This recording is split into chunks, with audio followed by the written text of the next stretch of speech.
মনোবল হারানোর কিছু নাই। আপনারা জাতির কৃতি সন্তান, আপনারা এই দেশ এবং জাতির জন্য অনেক কিছু ত্যাগ করেছেন। আমি আপনাদের অভিনন্দন জানাচ্ছি, আপনাদের প্রতি কৃতজ্ঞতা জানাচ্ছি। আপনাদের কাছে পৌঁছবে ইনশাআল্লাহ। সেনাবাহিনীর তরফ থেকে টাকা খরচ করছি। আমরা আজ পর্যন্ত 4200-এর উপরে আহতদের চিকিৎসা আমরা দিয়ে যাচ্ছি। আমাদের এই সাহায্য সহযোগিতা, সবার এই সাহায্য সহযোগিতা সবসময় জারি থাকবে ইনশাআল্লাহ। আমরা চেষ্টা করব আপনাদের একটা রিহ্যাবিলিটেশনের জন্য, সেই দিকেই ইনশাআল্লাহ আমরা চেষ্টা করে যাব এবং এই আর্থিক সাহায্য সহযোগিতা সবসময় আপনাদের দিকে আমাদের জারি থাকবে ইনশাআল্লাহ।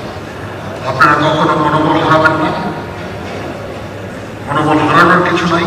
আপনারা জাতির কৃতি সন্তান, আপনারা এই দেশ এবং জাতির জন্য অনেক কিছু ত্যাগ করেছেন।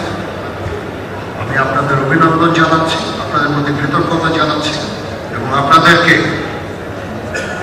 এই অ্যাসুরেন্স দিচ্ছি যে আমরা সবসময় আপনাদের পাশে থাকবো।